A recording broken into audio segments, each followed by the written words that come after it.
are here again on a regular basis because we have to report to the people.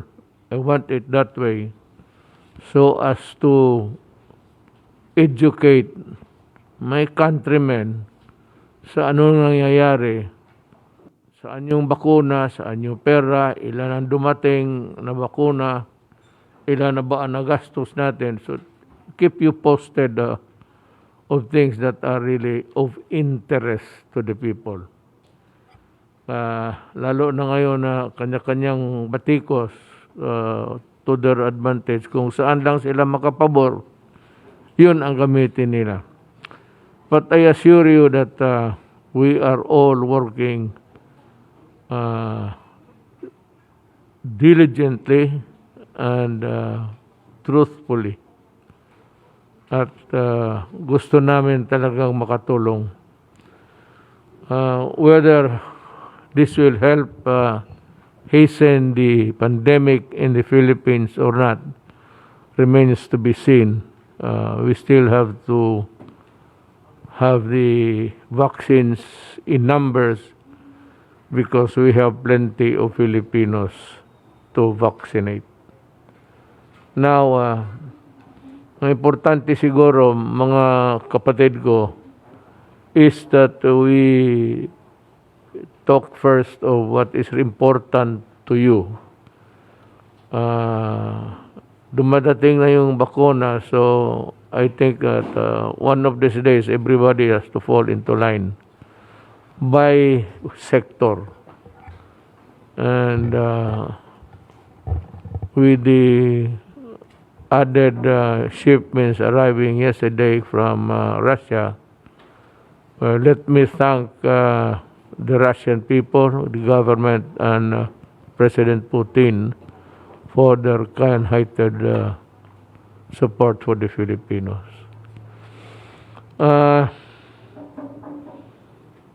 China remains to be our benefactor. And just because, if I may just add something to the narrative, just because we have a conflict with China does not mean to say that we have to be rude and disrespectful. As a matter of fact, we have many things to thank for China for the help in the past and itong mga tulong nila ngayon. China, I know President Xi Jinping because I was blunt in my unang nakita namin, sinabi ko na kaagad about our resources dyan sa West Philippine Sea. Sabi ko, alam ko na may dalawang taong maingay. Sabi nga ni Xi Jinping alam namin, yun yung nagdalawang si Albert pati si Carpio ang nagregalo sa amin yung mga islands mo eh. Nirigalo, namimigay ang mga putang. Tapos you have the temerity to blame anybody for your, in diplomatic term, fupa. Tapos ako ang bintangan ninyo na it happened way back in year 2014 when the Philippine Coast Guard was ordered to retreat by, ayaw ko bakit, alam mo, mayor ako noon, pero hindi lang, gusto kong sabihin sa military, bakit kayo nakikinig dyan sa putang ina?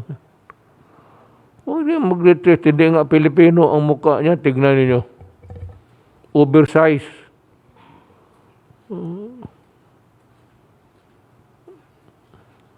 And he made the order after the suggestion of America who brokered the talks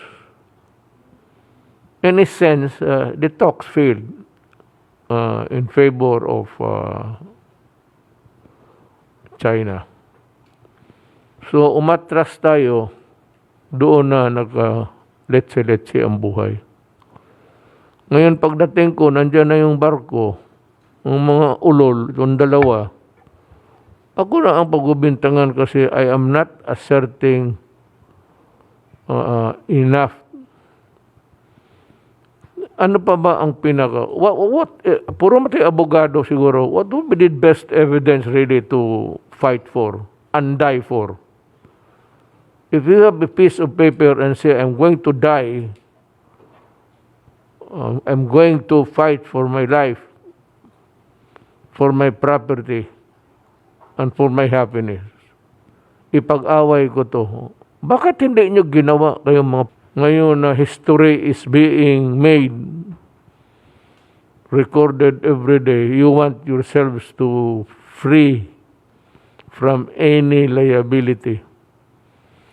Para sa akin, yung taong nagpapasok sa China Sea, lahat na, including the West Philippine Sea, ang mga taong nagpapasok, sila yun.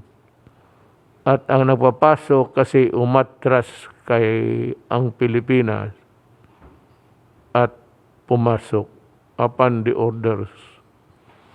It was the order, as a matter of fact, of Albert. Sources says that he never got the permission from the president at that time, President Aquino. Yan nga nagmayang nagmamarunong. That's the problem when this cock-eyed scholars begin to tinker in the affairs of the country or allow them to have a wide elbow room so as to commit and discredit the country in the process. Yan ang dahilan. Ang pinaka-authority na to but there will be another time for him, maybe, is Roque. Abogado ito. And he was one of the lawyers who filed a case in connection with this itong agawa ng West Philippine Sea. Si Secretary Roque is well-versed, well-equipped, and he has the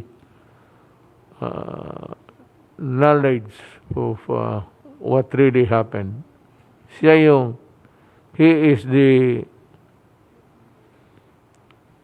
human recorded history kasi sige daldal hanggang hindi matapos ang Tignan ninyo, matapos na lang kayo, si Roque hindi pa matapos magdaldal yan. Tignan ninyo. And that is to your maybe sadness and chagrin. So, unahin lang natin ang problema natin. Alamin natin ang sitwasyon. Galing mismo kay Secretary Roque. Now, si Secretary Roque, maraming sa kanya, batikos. Yun lang rin ang mga kalaban niya. Yun lang rin na gusto rin marinig lang na abogado o doktor. Just to hear their name, maybe in the narratives of the news in the evening. Maligaya na sila dyan. Itong Albert na ito, ako pa ang sinisisi. Makita kita, suntukin kita. Buang ka. Ako ang pakialam man, ako ang nakialam na pagdating ko, nandiyan na yung barko ng China. Ang atin ang wala. Buti sana kung nandiyan yung barko ng China, tapos pagdating ko, mayroon tayong barko. Yun! Ibang istorya yon. Magkahayaan tayo doon. Pero ako nga, sabi ko kay wala naman tayong away. At hayaan lang ninyo yung mga mangingisda kasi ang tao kumakain. I told China that I know that it's yours according to you. I've heard that several times. But you must also have heard of the fact that people are hungry. Ang Pilipino ay gutom. And you are not oblivious to that fact. So, kindly just allow our fishermen to fish in peace and so there is no reason for trouble. If there is one brewing, you call our attention and we can talk immediately to solve the problem. Yun ho ang niyan. Huwag kayo maniwala isang retired na, wala na yan. Retired, anong nagawa mo? Anong nagawa mo pagka Supreme Court mo?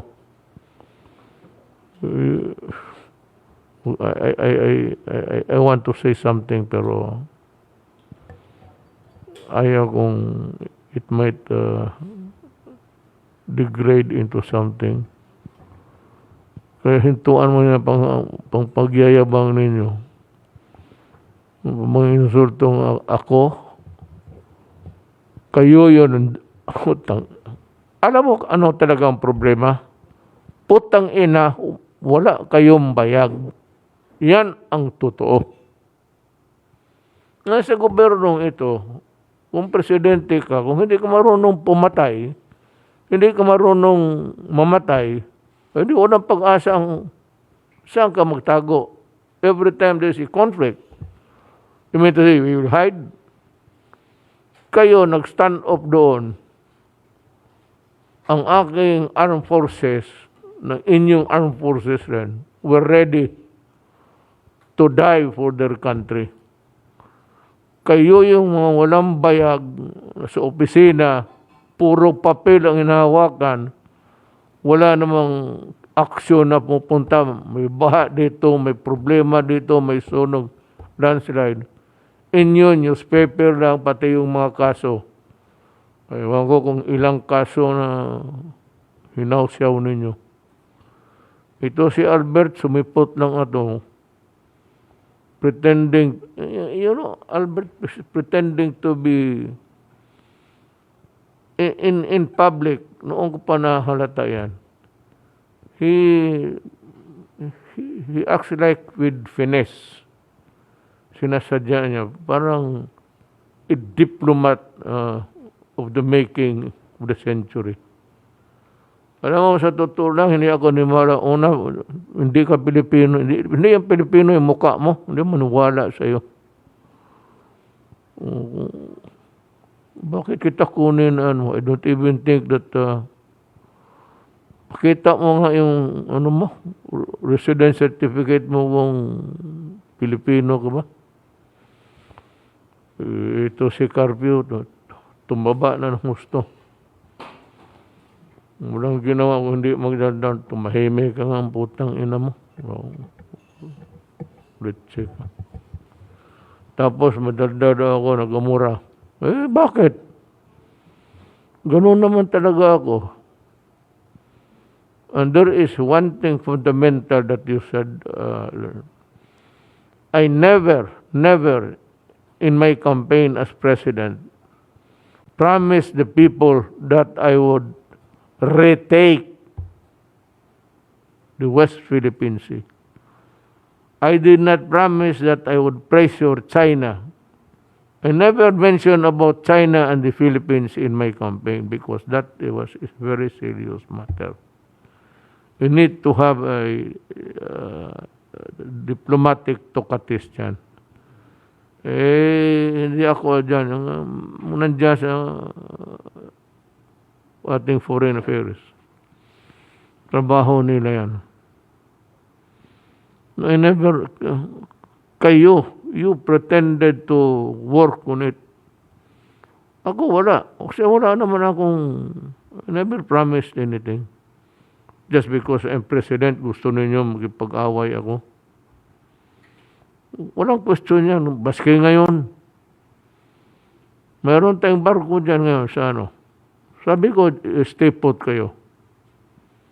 O sige, yan na.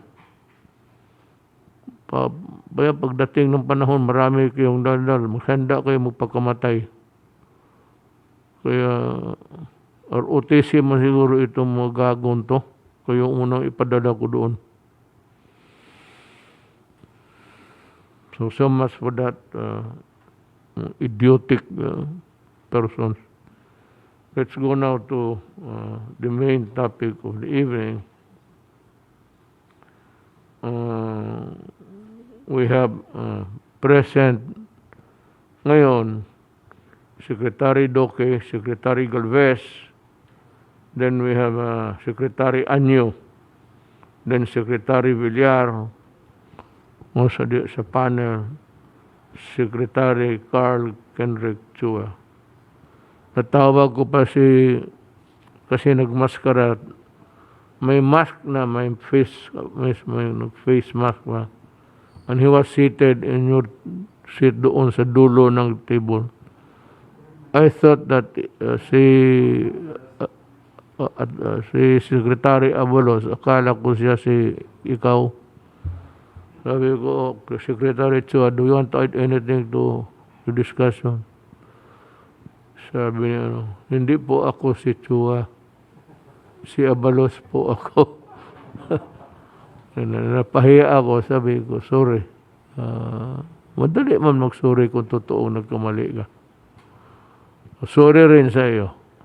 I'm not making any fun.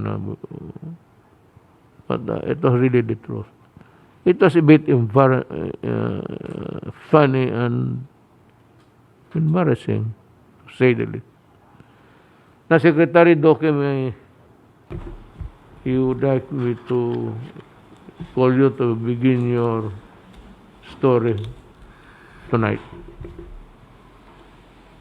Good evening, Mr. President, and Senator Bongo, Chair of the Senate Committee on Health and Demography, aking po mga kapwa kalihim, at sa ating po mga mahal na kababayan, sa ngalan po ng Interagency Task Force at ang Kagawaran ng Kalusugan, ako po ay magbahagi sa inyo ng ating pong usual COVID-19 situationer and biosurveillance updates.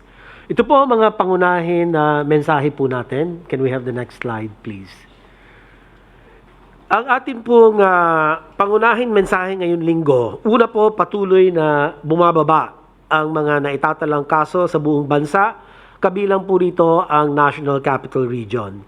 Ikalawa, bagamat nananatiling mataas ang ICU utilization rate, nakatulong ang paglalaan ng mas maraming ICU beds. Papaliwanag ko po ito sa mga susunod na mga slide. Ikatlo pong pangunahin mensahe, sa patuloy na pagkalat din naman ng ating mga variants of concern sa 12 rehiyon, kinakailangan na mas mapaigting at mahigpit na pagpapatupad po ng ating prevention, detection, isolation, treatment, and reintegration strategies. At ikaapat po, kami ay muling nananawagan para sa mas mahigpit na border control at pagsunod sa ating quarantine protocols upang mapigilan natin ang pagkalat ng variants of concern na dala ng mga international travelers, kabilang ang mga returning overseas Filipinos. Ngayon, ika-3 ng Mayo 2021, may nadagdag po tayo ng 7,255 na bagong kaso. Sa 7,255 na naidagdag, 2,402 ay mula sa NCR at 1,419 sa Region 4A, 839 sa Region 3 at 2,595 rest of the regions po. Para naman sa atin mga aktibong kaso, ang kabuuan bilang ngayon ika-3 ng Mayo ay nasa 69,466. Ang katumbas po nito ay 6.54% or 6.54 ng atin pong kabuuan kaso. Sa kabilang dako, ang atin pong recoveries ay umabot na sa 975,234 At ang katumbas na recovery rate po nito ay nasa 91.81%. Habang ang bilang ng mga pumanaw ay nasa 17,525 at ang atin pong case fatality rate ay nananatiling nasa 1.65%. Next slide, please. Sandali. Yes, sir. Alam mo, gusto kong sabihin sa mga ating mga kababayan, when you try to figure out the actual numbers of the COVID cases, yung na-contaminate, recovering, tapos nakalabas na, kindly, pag-aralan ninyo kung ilan ang nakasakit at ilan ang gumaling. Eh, kagaya nito, sabi mo, it's 990 to 759 cases with the final outcome. Ang active cases is 99.466 or 6.54 yung admitted.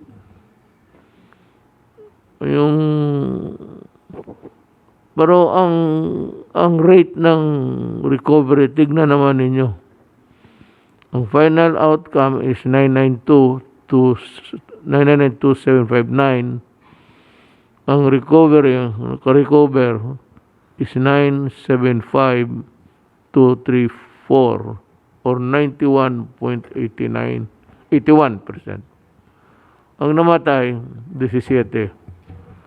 Ayaw ko nang baka magsabi, tinatakot ko kayo, but compared with other countries, which is not really the time to make comparisons.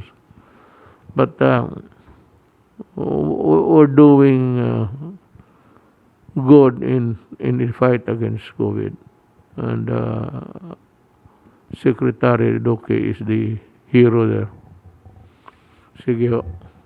Salamat po, Mr. President. Can we have the next slide, please? Ito naman po yung atin usual epidemic curve. At as of May 3, 2021, mayroon na po tayong 1,020,425 na kaso sa buong bansa. At gaya po ng nabanggit nyo kanina, Mr. President, ang active cases ay umabot na ng 69,466. At halos kalahati po dito ay galing sa NCR, 465,982 na kaso sa kabuuan. At ang kanila pong active cases ng NCR ay asa 26,698. Makikita na bumababa na ang ating mga kaso at karamihan pa rin po ay galing pa rin sa NCR, Regions 4A and Region 3. Yung po pinakamataas doon na may nakalagay na, doon po sa bar graph natin na may nakalagay na red arrow, yung po yung atin highest recorded number of cases. Yan po ay nung nangyari ng mga first week of April. After that, unti-unti na po, nakikita na po natin lumilinaw na bumababa na po ang ating pong mga kaso. Next slide, please.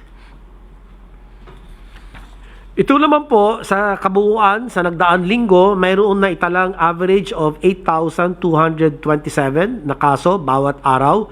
Ito po ay mas mababa sa naitalang 8,782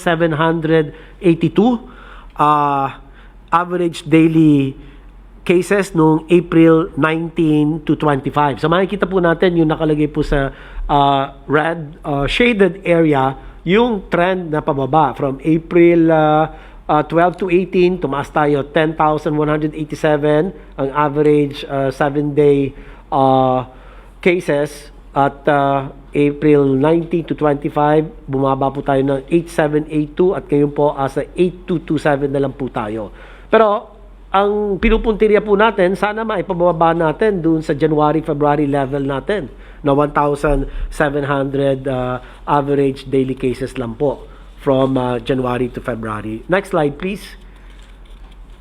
Ito naman po, pinakikita rin ang ating national growth rate na gumaganda na rin po ang ating lagay. Mula sa 11%, 3 to 4 weeks ago, negative 11%, no, not negative, but 11% 3 to 4 weeks ago, nasa negative 15% na ang ating pong 2-week growth rate.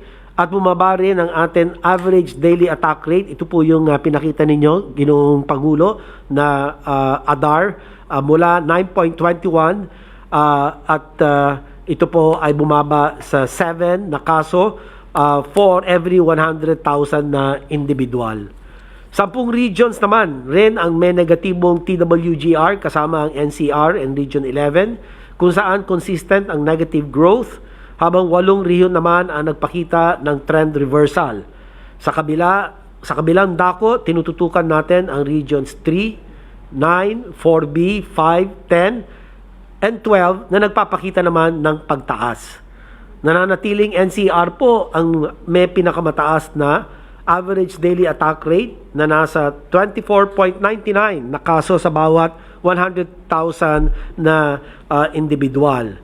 Ngunit kahit ganito, bumababa naman ang ADAR ng karamihan maliban po sa Region 3. Next slide. Kung ikukumpara po natin ang lagay ng average daily attack rate ng NCR noong nagkaroon po tayo ng pinakamataas na bilang, makikita na malaki na ang atin in-improve. Mula sa 34 per 100,000 population ay bumaba po ito sa 25 cases per 100,000 population. Ito po ay nabawasan ng halos 27% ang ADAR ng nasabing rehiyon. Ngunit malayo pa po tayo sa dati natin lagay noong unang linggo ng Pebrero, kung saan nakapagtala lamang tayo ng 3 kaso sa bawat 100,000 na individual. Kaya naman mainam na ipagpatuloy natin ang pagpapaigting at mahigpit na pagpapatupad ng PDEA strategies upang makabalit tayo sa lagay natin noon at makapagbukas pa ng lalo ang ating pong ekonomiya. May I take some minutes of your time? You know, there are people who really do not know what they're doing. Sabi nila, we are not ignorant. May isang babae na I was not referring to her. I do not even know her. I just heard it sa TV. Alam ninyo na kayo nakapag-aral nga the very thing that is being avoided or tried to control was yung convergence ng tao na mas malapit, yung laway nagdaabutan, nagsisigawan. That's the very thing that ayaw ng gobyerno, ayaw ng laban ng pandemya. Pangalawa, alam ninyo na ito, uuwi ito sa bahay. May asawa, may anak, may pamilya. Dadalhin nila yan yung infection na kuha nila sa maraming tao. Tapos kung magkasakit, hindi man kayo ang puntahan doon na maghingi ng tulong. Magpunta yan sa gobyerno. Problema ng gobyerno yan. Kaya kung magtulong, ako hindi ko pinasabi sa kay General Bautista, kay Roque, sabi ko, for these 2 weeks na extended, magbalot ka ng konti mga pagkain just to tide over. I-distribute mo, pero sinabi ko dito, noon meeting, hindi ngayon. Ay paalam ko lang sa inyo na magtulong kayo, pero tawagin ninyo yung barangay captain, may barangay captain man, sino yung mahirap sa lugar niya, alam niya yan. Alam ng barangay captain niya kung hindi man tarantado, kung walang ginagawa kung ganon. Tapos siya ang magturo, ito. Nandyan yung, alam mo, nagbabayad tayo ng barangay health workers. Bakit hindi ninyo i-marshal yung efforts nila? Tapos sila ang mag-deliver at a distance. Hindi mo na lumapit, ilagay mo lang doon sa table or doon sa fence or what. So hagdanan. Iyon ang sinasabi ng gobyerno na hindi kasi ninyo alam. But when you try really to be smart alert just to answer, ay, pareho na kayo ni itong si Albert pati si Carpio. Yung you try to wriggle out a good reason to people were swarming. It might not be the first thing that you did with your idea, but from there it generated itong mga ganito. So nagkalapit-tapit hanggang magtaas na naman. So we are again forced to enforce a quarantine to limit people from going around and passing the COVID virus to a lot of people. Wala, hindi, it was not meant as an insult actually. So, hindi kasi ninyo alam. Ngayon, kasi ginawa ninyo, hindi ninyo talaga alam. Huwag na tayo magbulahan. Kasi kung alam ninyo yan, hindi ninyo ginawa. The fact na ginawa ninyo, hindi ninyo alam ang consequences. It's just a matter of being who's eligible, who can talk better. But it has something to do with just common sense. Hindi ninyo alam yan na nagdudumugan yung tao. Yan ang mahirap, tapos ang gobyerno ang masama. Kayong mga Pilipino, makinig kayo. Maraming babatikos, pati kayo siguro, itong gobyerno ng ganito ng gobyerno. Alam mo, magtanong ako, when you are in the extremis, kung magkasakit ka na at nanginginig ka na, saan ka man pupunta? Tanungin ko kayo, straight. Saan? Sinong puntahan ninyo? Puntahan ninyo mayor. O saan kayo dalhin ng mayor? Punta kayo ng barangay captain. Saan kayo dalhin? Gobyerno pa rin, pero ang gobyerno tahimik. Na ngayon may binibigay ako sa poorest of the poor. Sabi ko, yung walang trabaho, walang makain. Nagdi-distribute kami. It's going on since, I don't know, maybe during the last, from the last, natin dito, program. Wala yan, silent. Sabi ko, no publicity. Pero napipilitan akong i-publicize yan dahil I want to stress the point that there could have been a better way of doing things. There has to be some sense in, what you're doing. Maraming tulong. Hindi na kailangan yung ipaano mo pa because you know that it will really cause a bedlam whether you like it or not. Alam ninyo yan.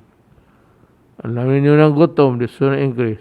Ngayon, kayong mga walang talagang makain, walang maghintay lang kayo or try to communicate with your barangay captain. Ako, nagsabi ko magbalot kayo ng pagkain, ibibigay ninyo yan sa mga tao. Sekreto, huwag kayong magsabi na kay ano ito, kay ano. Huwag sabihin nyo kay Duterte, huwag kay hindi aking pera yan. Sabihin niyo, ito tulong ng gobyerno. Always use government because it is always government money whenever we move around. Wala naman tayong pera na personal. So yan ang totoo. Ngayon, itong mga tao, matigas kasi ulo ninyo. Ayaw ninyong maniwala. Sabi na nga na mabuti pa, mag-standby ka na lang ng bahay. Alam mo, hindi ito biro. Pag tinamaan ka ng COVID, it's kamatayan. Usually, madala dyan, 2 days, patay. Karamihan. Yung mga severe cases, yung iba nalilibre. Pero yung namatay, 2 days. Tapos. Na, ngayon, kung gusto, hindi ko kayo tinatakot. Sinasabihan ko kayo, gamitin ninyo utak ninyo. Delikado ang pandemya. It's not hindi laro ito o sakit-sakitan. Pagka tinamaan ka nito, wala na. Mabuti pa ang rabies. You have about 14 days of also acting like a mad dog. Pero ito dalawang, kaya pati ako takot. Pati ako nagsasalita ngayon, hindi ko talaga masasabi sa inyo, mabuhay ako bukas o mamatay ako. Yan ang totoo talaga. Ako mismo nagsabi sa inyo. Hindi ako nanunungo sa ibang tao ng insulto, kaya ako sinasali ko na ang sarili ko. Pag ako ang tinamaan, there's no way, sa katanda ko, there's no way of telling whether I would live to see the light of day the following day. Yan ang dyan. Mahirap kasi ang hindi tayo magkaintindihan na may mga issue, tapos batiko, sabihin mo, itong gobyerno na ito, pinipigil nila, binibigay na nga. Binibigay mo na nga, binibigay rin sa inyo yung sakit, dalhin mo doon sa bahay mo. Kung matamaan kayo, di wholesale. Mag-asawa. Karamihan mag-asawa kasi magkatabi. Yan ang problema. So, intindihin ninyo yung sakit. Yung sakit na yan, it's a very, I could not even find the word to describe it. It's not, but it's very lethal. Kung bala pa, yung bala na lumalabas sa buka ng baril papunta sa iyo. Take note of that. Nakikiusap ako sa inyo. Hindi naman alam mo kasi, kung marami lang tayong pera, pwede ako magtapo ng pera. Pero wala akong pera. At hindi naman ninyo masisi ang gobyerno. Total, nauna kami. Nauna kami ng bigay. 5,000 per individual.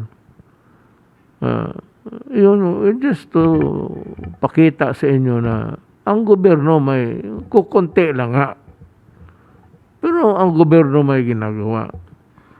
Ikumpara mo dyan sa makipag-rumble ka dyan tapos dalhin mo yung sakit. So, iwasan nyo. Kaya, ito ang nangyari. Hindi ko kayo mapigilan yung sasalita lang. No? Wag, ganito, ganito. O pinilit ninyo talaga akong hindi maging stricto. Pinilit lang ninyo ako na i-implement yung batas. Kaya I directed Secretary Anyos sa DILG. Ito ang gawin mo. Total, it is always wrong. It is a crime to do that. Pagka ganon, pwede kayong dalhin sa istasyon o pag nagpipilit kayo maglalaro ng sungka dyan sa harap-harapan. Yun ang rason sa batas. Ito yung kahulugan na sinasabi ni Dr. Secretary Roque. Secretary, still have to say. Yes, sir. Tuloy ko lang po, Mr. President. Maraming salamat po. Asa na ba yung slide natin? Ito po yung pinakita ko kanina, sir. Noong January 31 to February 6, nagkaroon lang po tayo ng mga 3 cases per 100,000 population. Ang baba ng atin pong ADAR. Tapos, nung mga April 4 to 17, at nagsimula rin nung mga March, nag-umpisang tumaas ang mga kaso, nagkapagtala po tayo ng mga 4,748 cases reported per day, no? Or ang equivalent po 34,000 per 100,000 population ng Adar. Ngayon pong April 18 to May 1, evidently bumaba po tayo ng about 27% from the April 4 to 17 reported cases. So from 4,748 to 3,498 po tayo, or 25 cases per day per 100,000 population. Next slide po.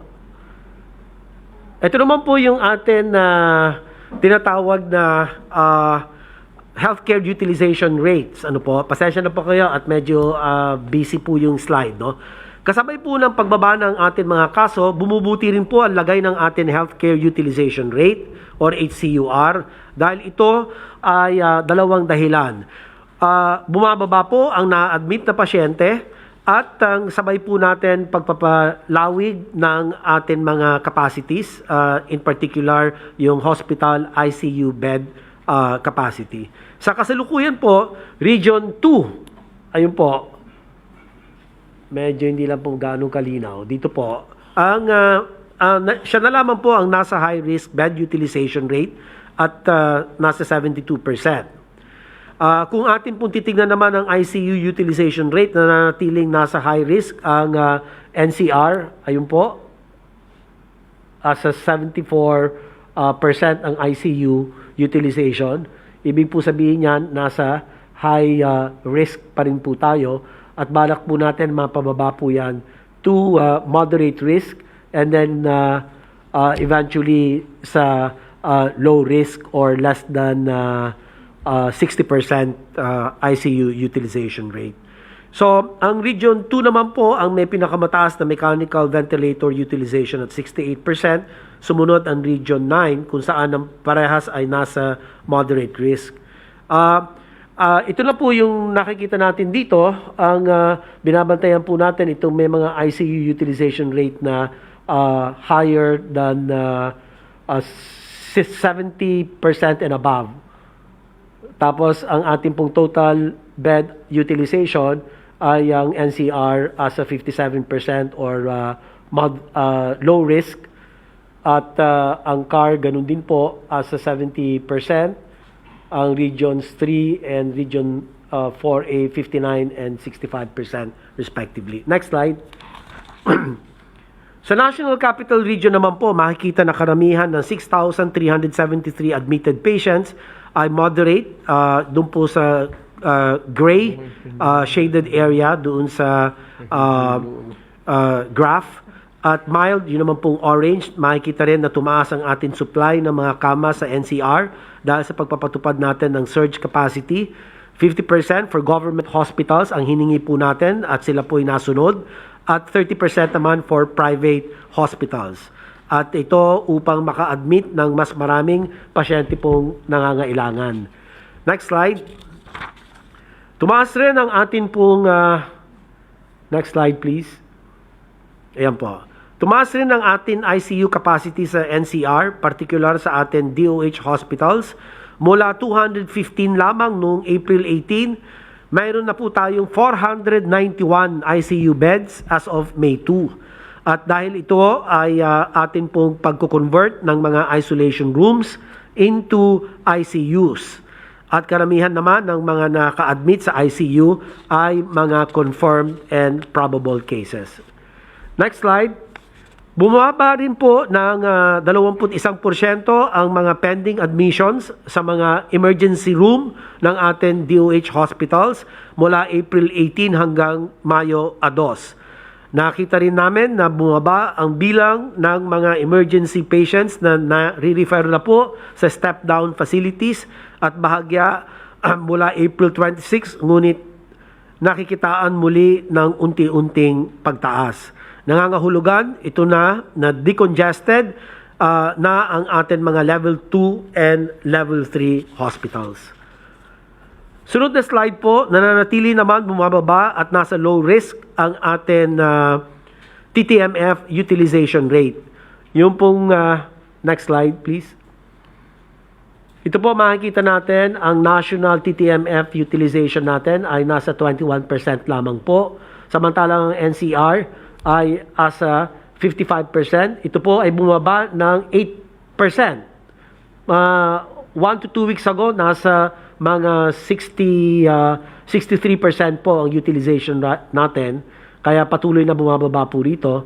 At ganun din po naman sa mga ibang regions, may kakaunti naman po mga pagtaas sa utilization rate ng temporary treatment and monitoring facilities. Next slide, ito naman po yung atin death curve. At kasabay po ng pagbaba ng atin pong mga kaso, inaasahan rin naman bababa ang bilang po ng mga pumapanaw.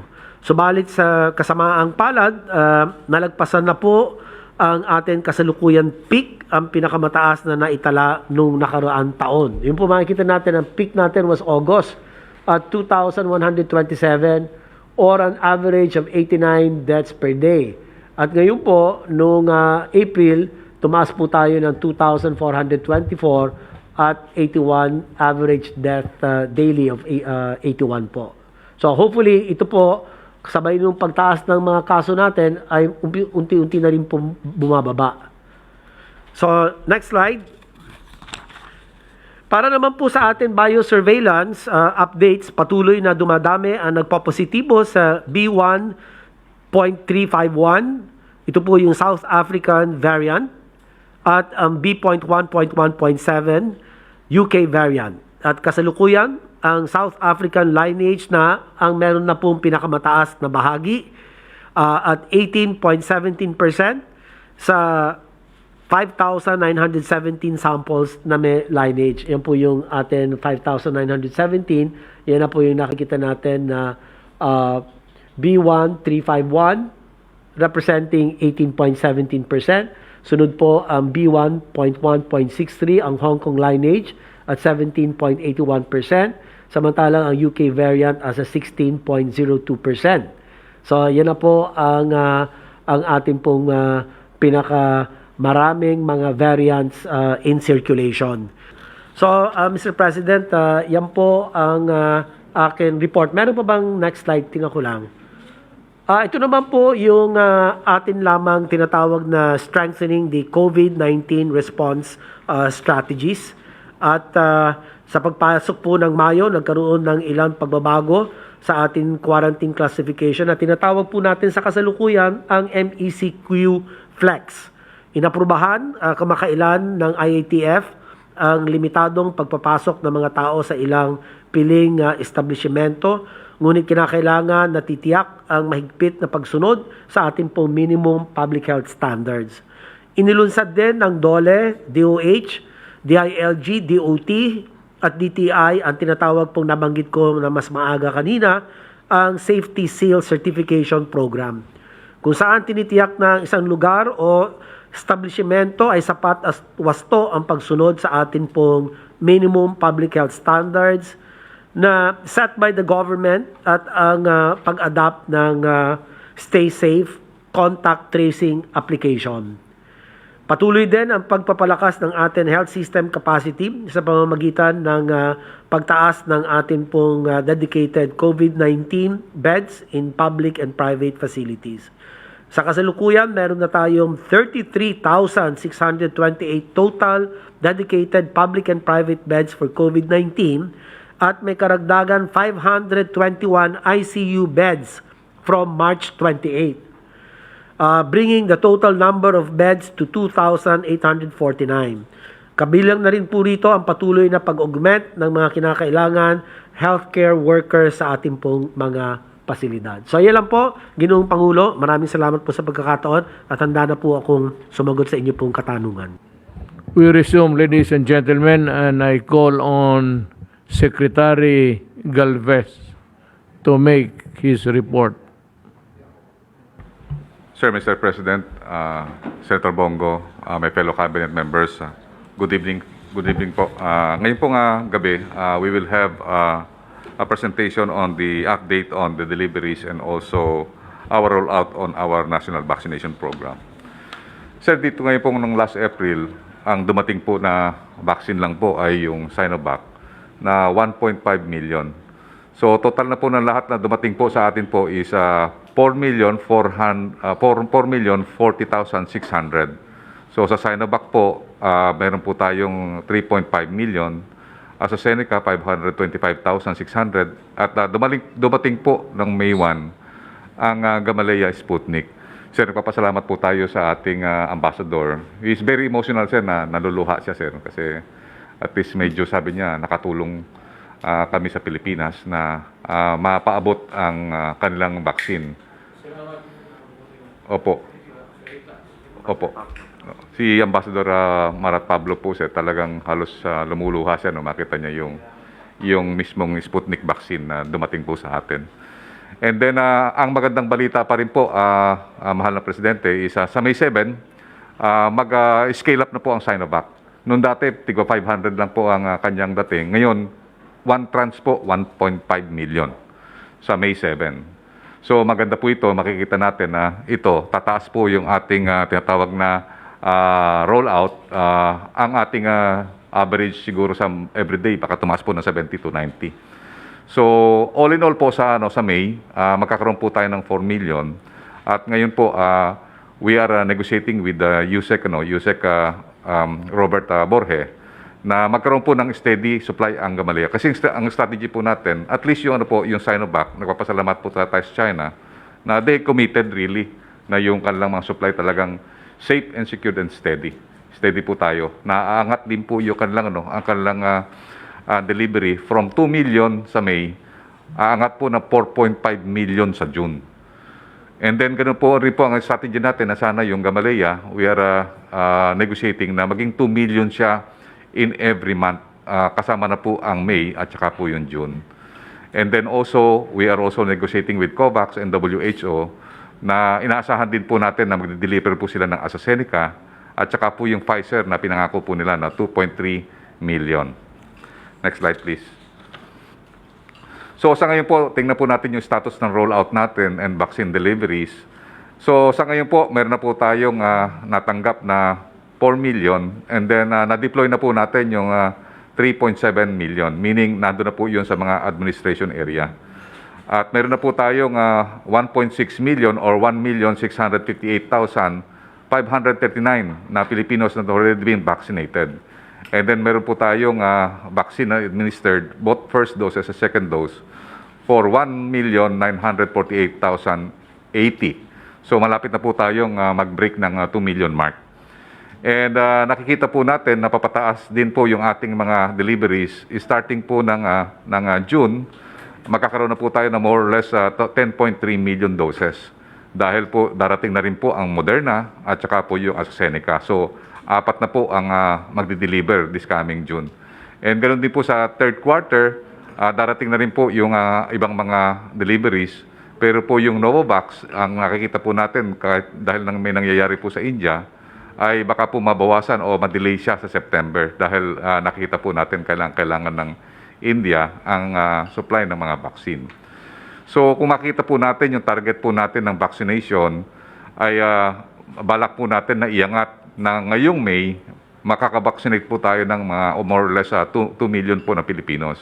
Kasi po ang ating average ngayon from March at saka po ng April, 1 million per month. Ngayon po iangat po natin, pilitin po natin maiangat na 2 million per month po ang po natin. So next. Marami po nagdududa na hindi natin makaya po yung herd immunity. Marami po nga talagang mga lalo na po sa mga iba, nagko-question na hindi po natin matanggap hindi natin magagawa yung herd immunity. Pero nagkaroon po kami ng simulation kasama po ang private sector, kasama po si Sir Pepot ng Jollibee. At ito po tinatawag na mga key factors ng herd immunity to achieve yung 50 million to 70 million shots. So ang target natin jobs per day, kailangan po meron tayong 500,000 job per day. Kaya po natin yan dahil ang ating pong job sites is 5,000, 100 jobs per day. So kaya po natin yan. So ang ating pong target ay magkaroon po tayo na at least 3 million jobs per week. Pero ang requirement po ay kailangan po every month meron tayong 15 million doses per month. Yun po ang parang pinakaano po namin na objective po namin na Mr. President, na kaming mga sa procurement ng DOF at saka yung mga diplomatic corps natin, yun po ang gusto naming makuha na every month, maiangat po natin ng 50 million. At sa June po, maiangat po natin ng 10 million, and July, more or less baka maiakyat po natin ng 15 million hanggang December. So ang kailangan po natin mga vaccination site, I have said earlier, ang na-establish na po ng DOH ay 5,000 sites. Wala pa po dito yung tinatawag nating mga mega sites na meron tayong mga 1,000 jobs per day. So yung mga business sector, yung kanilang mga malls, yung mga kanilang mga gymnasiums at saka yung kanilang mga tinatawag nating malalaking mga area ay binovolunteer po nila. Actually po yung yung Ayala Malls, yung SM Malls, yung tinatawag po natin na yung ibang mga Robinson, yung mga ibang business center, binibigyan po nila ng space yung ating mga vaccination site. Bukas nga po, pupunta nga kami po sa SM Mall dito sa Parañaque para tingnan po yung Gamaleya roll out kasi yung Gamaleya po meron pa tayong pilot test. Pupunta po kami doon na titingnan po namin ang vaccination site para makita rin namin kung paano nila ginagawa sa mga malls. And then kailangan po natin, ang inano po natin, kailangan ng clinical staffing, kailangan na 25,000 to 50,000 na vaccinators. At ang target po natin, timeline po natin is within 200 to 213 days, starting June. And then yung registration at saka yung ating priority ay ginawa na natin from March to June, A1 to A3. And then sa June, sir, magsisimula na po tayo sa A4, yung mga economic frontliners, and then sa August, pwede na tayong general public. Next slide, please. Next slide, please. So ito po yung parang ginagawa nating timeline para ating sa simultaneous vaccination ng administration. Nagpapasalamat po tayo na sa mga ating mga kasamahan sa DOLE, kasi yung ginawa po natin sa Labor Day po, nung kilusang parang sa natin sa Mayo 1, nagkaroon po tayo ng more or less mga 4,000 po na vaccination ng ating mga OFWs, mga seafarers, at saka yung mga low earning workers po. So yun ang parang celebration po ng ating May 1 celebration, Labor Day, ay nagkaroon po tayo ng massive vaccination nationwide, at saka dito po sa Metro Manila. Next slide, please. Sir, dati po number 5 po tayo. Pero ngayon po, umangat po ulit tayo. At saka marami po kasi marami pong disinformation at fake news na talagang nilalagay po na sa atin ang average daily rate natin is na tayo po ang pinakakulelat. Pero nung gumawa po kami ng datos through using yung ating mga DFA sources sa mga foreign posting, nakikita po natin na pumapangalawa po tayo in terms of average daily rate. Ang po natin is almost 31,000. Sa ngayon po, ang nagiging average po natin, nag-average tayo ng 50 to 70,000 nung kasagsagan dito po nung April. And then ngayon, number 3 na po tayo sa buong ASEAN. Number 43 na po tayo sa out of 193 countries at rank 16 dito po sa Asia. So nakikita po natin na talagang ang pagka po hindi nagbago ang Singapore na 17,000 siya, within siguro mga more or less mga 1 week or 2 weeks baka maabutan na po natin. Kasi meron pa po tayo na 2 million na ibabakuna po ngayon na nakareserva sa second dose. And then meron pa tayong 1.5 million na darating ditong mes. And also yung pagka ng India at saka yung ibang countries, we expect further constriction of global supply. So nakita po natin yung COVAX, bumaba po yung kanilang supply because ang India, they produce more than 2 billion doses for the COVAX at saka for export. And with that, what's happening to India right now, malaki pong epekto po yung Mr. President na yung ating mga supply na binili natin sa India, baka magkaroon po ng probable delay. Pero ang maganda sa atin po, sir, 7 manufacturing po ang kinausap natin. So nakapag-heads po tayo. So meron tayo mga supply sa ibang mga manufacturer. So ito po ang po natin, Mr. President, considering magkaroon tayo ng tinatawag na fall-off or shortfall sa ating mga supply, we are recommending na magkaroon tayo ng prioritization po, Mr. President. So meaning, tingnan po natin yung mga areas na mayroon pong tinatawag na economic at saka social importance. At saka magkakaroon tayo ng malaking problema pagka hindi natin po naagapan, lalo po ang NCR. So ang recommendation po namin ay mag-concentrate po tayo sa mga areas na tinatamaan talaga ng sir. Ito sir nung first natin 2020. Ito po mga lugar po nito ang mga tinamaan ng malalakas. So kung titingnan natin, instead na mag-concentrate tayo sa 110 population, we have to concentrate only to the 83 million population. And then kung makuha natin po yung 70% o yung herd immunity ng mga areas nito, malaki ang chances natin na makarecover natin ang economy po natin. At malaki po ang chances na mapaprevent natin yung tinatawag nating surge dito sa mga traditional areas na very vulnerable po siya.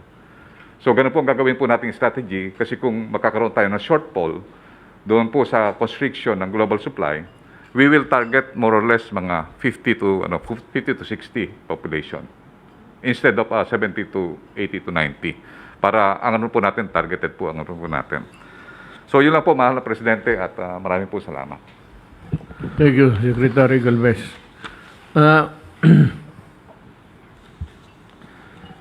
Wala tayong problema. Tingin ko sa in the acquisition ng bakuna because we have at least some guarantees from countries who honor the contract at dadating yan ng panahon kailangan natin. Let us just pray that itong mga variants, itong mga mutants will not go haywire. Yan ang bantayan natin.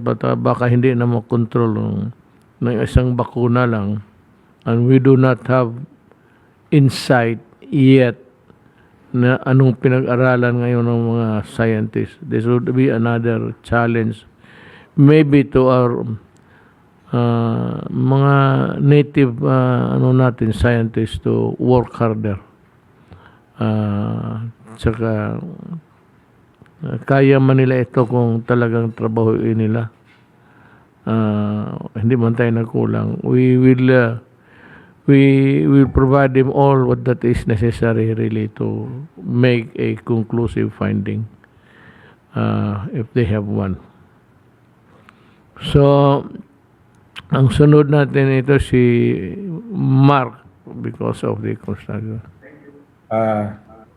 So ito po yung update ko po sa ating mga quarantine facilities at modular hospitals. Sa ngayon po, ang naka-pipeline sa atin ay 816 facilities for 27,280 beds at ang operation na po ay 662 facilities with 24,513 beds nationwide. Next slide, please.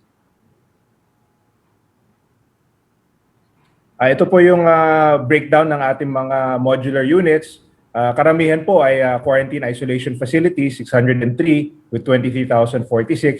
Meron din po tayong mga offsite dormitories. Ito po yung nasa tabi ng ating mga modular hospitals para sa ating mga frontliners. 49 units with 1,228 capacity. Siyempre po, ang ating mga modular hospitals, ang operational na po ay 10 with 239 bed capacity. Next slide, please. So ito po yung breakdown nationwide ng 24,513. Makikita nyo po na medyo malaki sa NCR. Ito po ay dahil dito po yung karamihan po ng ating mga cases. So depende po sa number of cases, doon kami nagfo-focus sa pagtatayo ng mga modular facilities. Next slide, please. Ito po yung mga pictures ng ating mga isolation. Actually, pinakita ko po ito last week. So, meron mga mega quarantine at meron din po tayong mga standalone facilities. Next slide. Ito po yung mga pictures ng ating mga modular facilities. So, fully equipped para sa ating mga frontliners. Meron pong lounge area na may TV, may wifi, may computer. Meron din pong kitchen at meron din pong laundry facilities. Lalo na po ngayon at marami po tayong mga doktor na galing sa probinsya, pwede na sila magstay dito. At syempre yung ibang doktor na kailangan mag-overtime or nurses, dito sila mag-i-stay.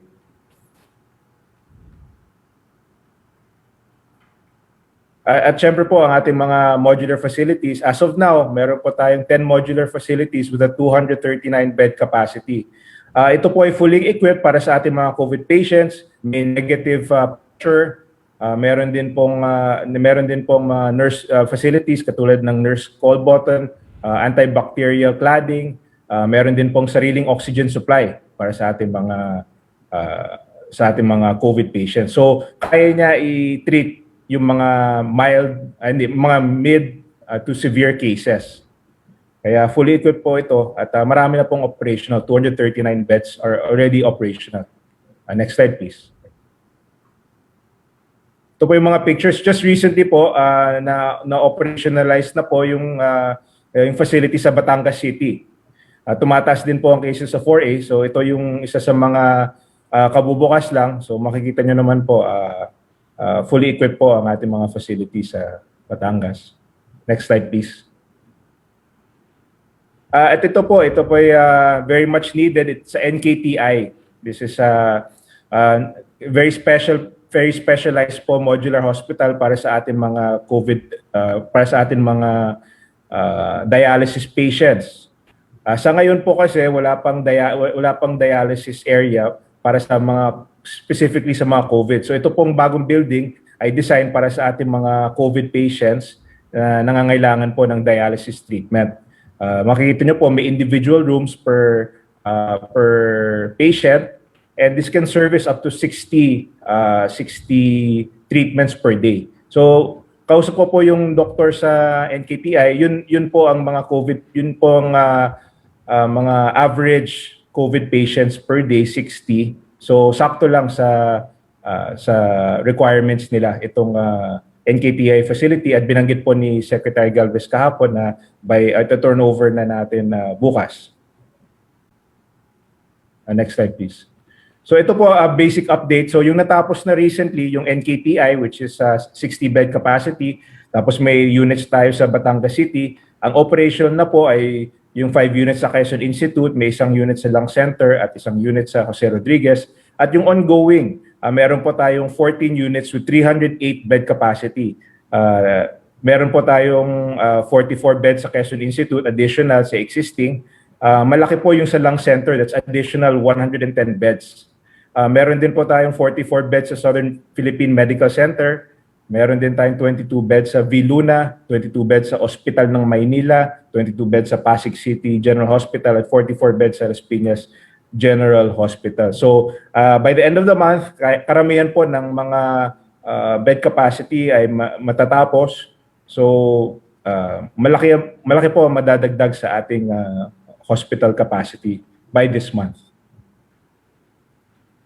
So ito po yung basically ito po yung occupancy rate ng ating mega treatment facilities. Sa ngayon 60%.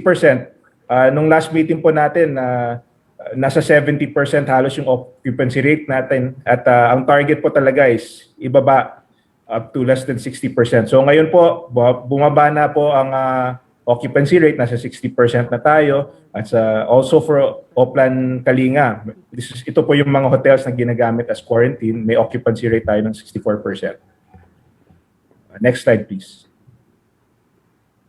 Nationwide po, ito po yung occupancy rate natin ng lahat ng ating mga quarantine facilities. So ang nationwide percentage natin is 21%.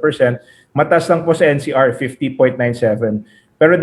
Pero maganda po yung trend dahil pababa na po ang occupancy rate dahil last month mahigit 60%. Ngayon po 50%. Next slide please.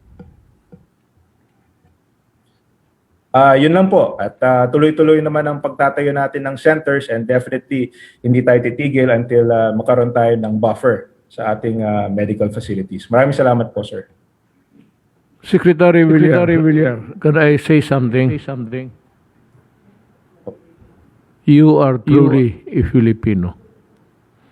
I thank you in behalf of the nation, on behalf of the people. Salamat po. Next, we call on Secretary Lorenzana. Sir, mayroon kang... Mr. President, wala po akong i-report ngayon. Secretary Anyo. Magandang gabi po, Mr. President and fellow public servants. Please put on my slide.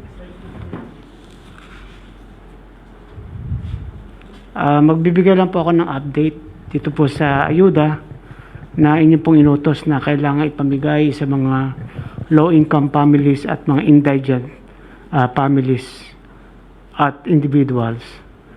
Out of the 22.9 billion na inyo pong inutos na ipamahagi, ay nakapag-disperse na po tayo ng 17 billion or equivalent po ito sa 17,037,122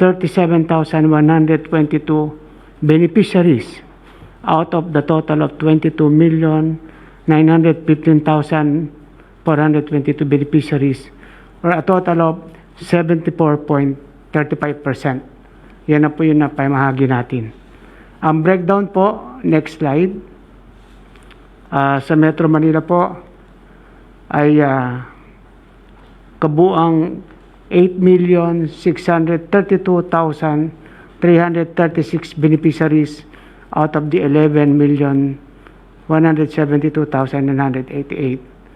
Or ibig sabihin po ay 8.6 billion ang ating na-disperse or napamahagi, 77.26%. Dito naman po sa Bulacan, ang nakatanggap na po ay 2,168,243 beneficiaries, or total of 2.1 billion na po ang na-disbursed, 73.08%. Sa probinsya naman ng Cavite, ang nakatanggap na ay ang kabuuan ay 2,188,380 out of the total of 3,444,488 beneficiaries sa kabuuang 2.1 billion. So 63.53% po ang ating accomplishment. Sa probinsya ng Laguna ay 2,307,825 ang nakatanggap ng ayuda, 84.91% accomplishment. At dito naman po sa probinsya ng Rizal, out of the total beneficiaries of 2,612,824, ang nakatanggap ay 1,740,338 beneficiaries, 66.61%. So patuloy po ang pagdidistribute ng ating mga ayuda, at sa ngayon po ay meron tayong natanggap na 59,669 complaints. Na-resolve na po ang 24,421. Under deliberation ay 39,781. At ang iba naman ay in-endorse po natin sa ibang ahensya. Ang target po natin ay lahat ng complaint na ito ay ma-resolve at masagot ng ating mga LGUs bago dumating ang May 15. At totally 100% po maipamahagi ang lahat ng ayuda. Dito naman po sa ating PNP campaign against illegal drugs, for the period of April 27 up to April 30, 4 na araw po ito, nagkaroon tayo ng operation, total of 1,040. Ang number of persons arrested, 1,378. Siyam ang nag-surrender at 12 po ang namatay sa operation.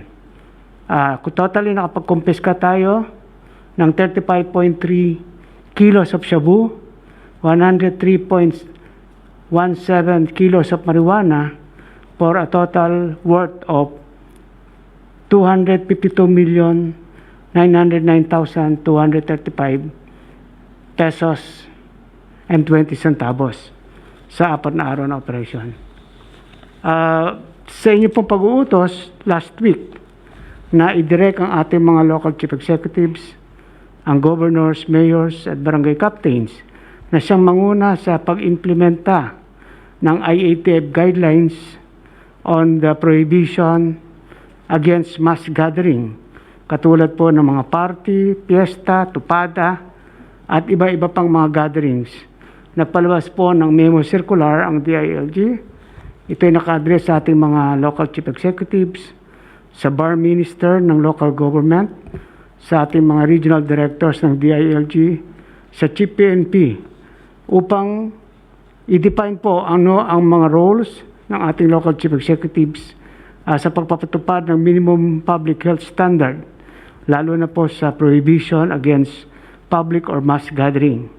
Ang PNP po ay tutulong sa ating mga local chief executives sa pagpapatupad nito. Pero ang PNP po ay they will go after the violators and even against local chief executives na hindi magpapatupad ng mga batas.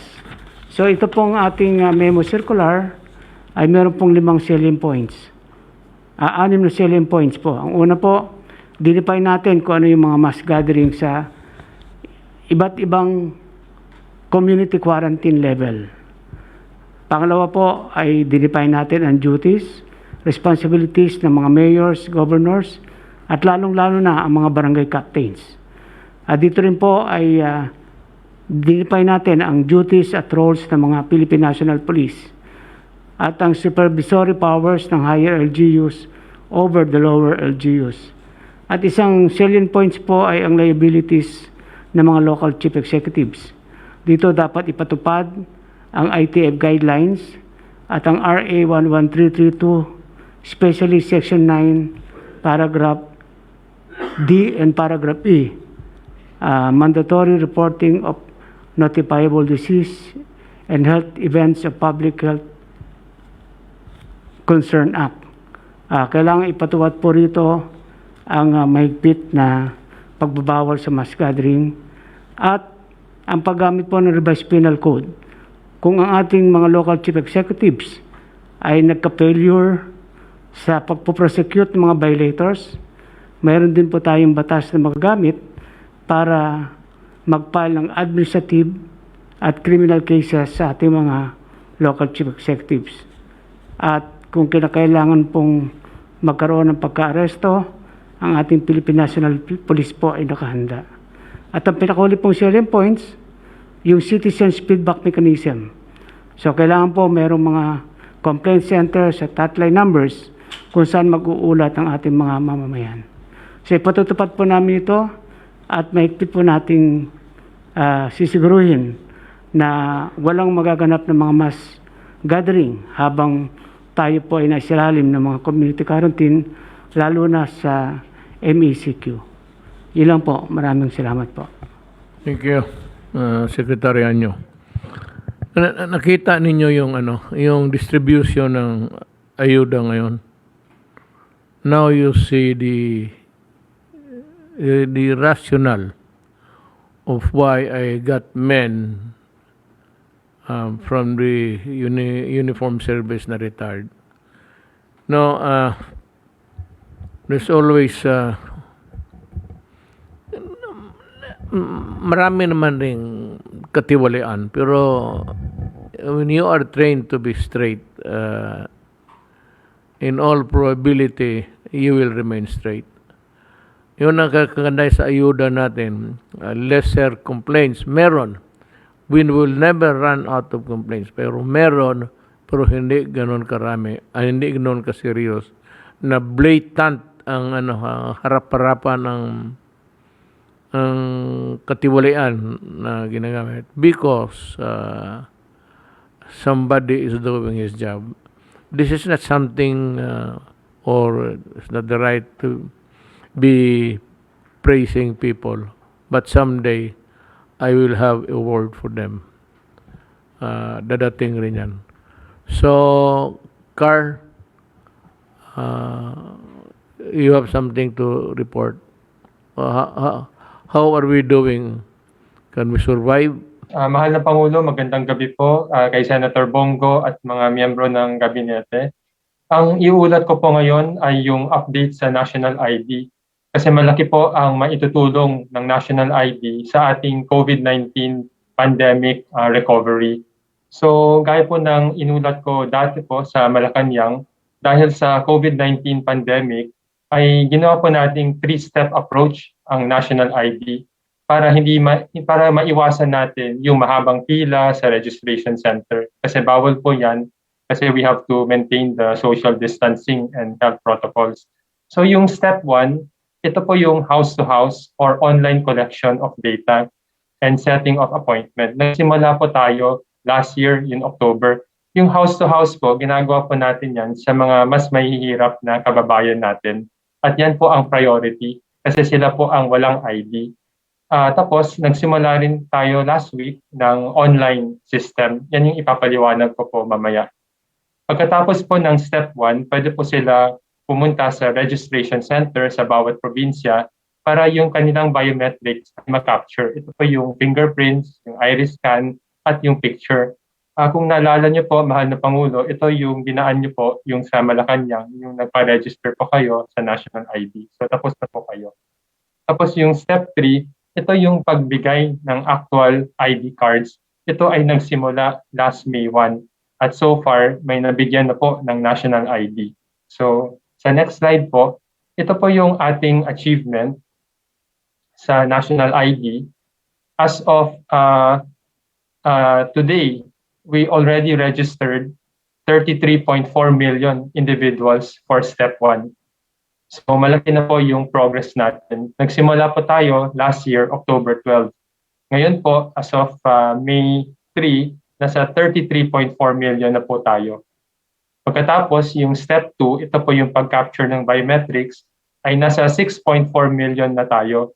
Yung step 2, medyo mas mabagal kasi hindi po pwede maramihan yung pagpunta sa registration center. Kailangan mag-ingat po para hindi mag-spread ng virus. At since nasa ECQ or MECQ po tayo, mas mabagal po kasi mas maingat kami sa pag-implement nito para hindi po kumalat yung virus. Tapos yung maganda rin po dito, of the 6.4 million individuals na nagpa-register sa step 2, 2.2 million individuals opened a bank account. Kasi every time po na pagtapos na ng step 2, yung Land Bank of the Philippines, meron silang kiosk sa tabi ng registration center. Para lahat po na wala pang bank account ay pwede po magbukas ng bank account on the spot. At gusto po natin sana lahat ng pamilya ay may isang bank account bago magtapos yung ating taon na to. And yan po yung sinasabi natin, 100% financial inclusion by family. Next slide. Ito pong data na to ay nagpapakita kung ano po yung progress natin. So, pakiclick lang po. Yung unang papakita ko po sa inyo ay yung progress as of April 30. 113% po ang accomplishment natin. So pakiclick ulit one more time. That is equivalent to 33.4 million yung ating nabigyan ng step 1 na registration. Pakiclick po ulit. 77 out of 86 provinces po ay mayroon ongoing na step 1 registration. So ito pong nakikita niyong mapa, yung malalim po or very dark green, ito po yung mas maraming progress. Pero naghahabol din po kami sa ibang probinsya para ma-achieve na natin yung ating target na 50 to 70 million by the end of the year. Next slide po. Ito po naman yung step 2, pakiclick po ulit. We are 59.9% of our June 2021 target. So lampas kalahati na po at mabilis actually ang ating delivery. Next click. Ito po yung sinasabi ko po na 6.378 million ang nagpa-register na sa step 2 and that is equivalent to 106% of our target. Next click. At 19 out of 37 provinces po ay on track sa implementation ng step 2 ng national ID. So, mahal na Pangulo, hindi po lahat ng probinsya ay available kasi slowly po natin nire-ramp up. Pero in the middle of the year ay masaserve na natin ang lahat ng probinsya. Next click. At gaya po ng sinabi ko po, yung nagbukas ng bank account ay 806,000. Pero, next click, yung mga onboarded for bank account opening, ayan yung 2.2 million. Kasi yung iba po, nagbigay lang ng documents, hindi pa po nabuksan, pero babubuksan na rin po yan ng Land Bank anytime. Next slide. Ito po yung tatlong priority use cases or objective ng ating national ID. Yung una po, financial inclusion. So gaya po ng sinabi ko po, Land Bank is co-locating in all the PhilSys registration sites with the goal of opening a bank account for all low-income Filipinos by the end of 2021. Yung pangalawa po, yung pagtulong po natin sa COVID-19 vaccination. Pag simula na po ng category or priority C, ito po yung general population na siguro magsisimula by the end of the year, ay pwede pong tulungan ng ating national ID yung pag-queue and pag-register ng general population. At yung pangatlo po, yung pagbigay ng ayuda or social protection. Dahil meron na po bank account ang bawat mahihirap na pamilya, sila ay pwedeng bigyan na diretso ng ayuda or social amelioration. Hindi na pa yung pipila po sila sa distribution center. So malaking tulong po ito for the future. Next slide. Ngayon po, sa April 30, 2021, nag-launch po yung PSA or yung Philippine Statistics Authority ng pilot online registration for Step 1. Ito po yung mga hindi naman may hirap na may computer or may tablet or cellphone na pwede naman mag-register online para mas mapabilis yung ating registration system. At ito ay isang pilot kasi gusto po natin malaman kung ano pa yung mga problema para mas ma-improve natin yung serbisyo. Next slide. Ang nangyari po, yung registration natin nag-encounter ng technical issues dahil ang dami po na Pilipino ang gustong mag-register sa first day sa online. Yung ating website is designed to accommodate 16,000 simultaneous users per minute na may peak of 35,000. Pero sa unang minuto lamang, 46,000 Filipinos ang gustong mag-register. So malaki po yung demand at interest sa national ID. Ito ay 3 times the capacity. Ang nangyari po, bumagal po yung website at marami hindi na-serve kasi meron po tayong mga slowness or downtime. Yung analogy po nito ay isang bagong restaurant or theme park na tipong nag-prepare naman tayo for the usual holiday or weekend peak kasi mas maraming gustong pumunta sa Sabado at Linggo at mga holidays. Pero yung sa first day, ay hindi po natin na-serve lahat. Kasi lahat po ay gustong tumikim sa bagong restaurant or sa mag-enjoy sa theme park. So lahat po ito ay natutunan namin at ginagawa po namin ngayon ang pag-improve. Next slide. Just to conclude, Mr. President, I have conveyed my sincerest apologies to the Filipino people for the inconvenience. At ngayon po, kausap namin araw-araw yung mga international and local experts para tulungan po tayo na i-improve yung capacity. At dahil ito ay isang pilot, we will make sure to learn from our experience. At nagpapasalamat po kami sa lahat ng Pilipino na nagsuporta sa National ID. Yung pagdagsa po nila sa registration last April 30 online ay isang patunay na maraming Pilipino ang may gustong kumuha ng National ID.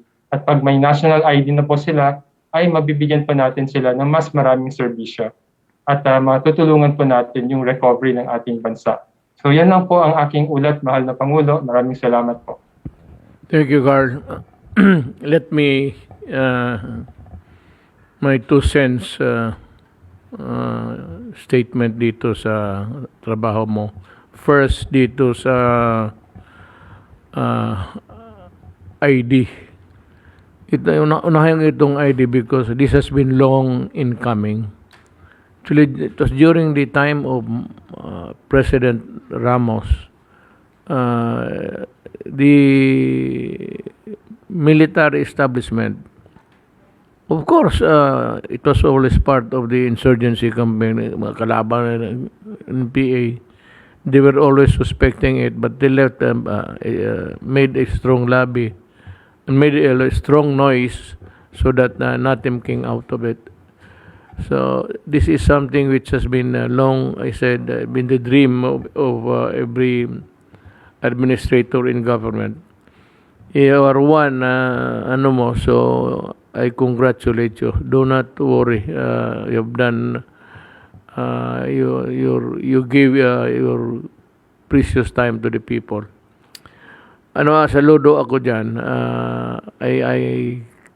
Kasi matagal na talagang gusto natin yan. Ang problema, ang una noong the loudest that you could hear at the time was the left. Ayaw nila. Kasi it will identify. May syndrome eh. May syndrome yan sila. So, hindi natin masisi. And the other side is yung pagtulong mo sa sabi ko ay yung ayuda, ulitin ko. It was done with implemented by DILG and you provided the logistics and support to the policy. So let me thank you again in behalf of the people. We are indeed grateful to you. So if there's nobody would want to talk any further, we are ready to listen. Pag wala na, then it's time to say to the people for tonight, goodbye. See you next talk, and we will expound more of the troubles of the Filipino. Pag-usapan natin yung sa ano ang nasa loob ng Pilipino. One is the hunger. We are trying to do everything we can within the limited resources of government. And of course, yung the opening of ako mahirapan ako mag-ano sa tao. I don't know whether to cut my throat and explain to you that I keep on extending the quarantine. Alam mo, sa totoo lang, in the end, sa katapusan nito, magpasalamat tayo sa mga doktor, medical people who really give us the proper advice. It is good to listen to people na may alam. Linya nila yan eh. Kung batas ito, lalo na criminal law, dito ka sa akin, I can give you in a jiffy, any moment's advice. Pero hindi man linya ito ngayon ng mga abogado. Hindi kailangan ng mga abogado ngayon dito sa problema ito.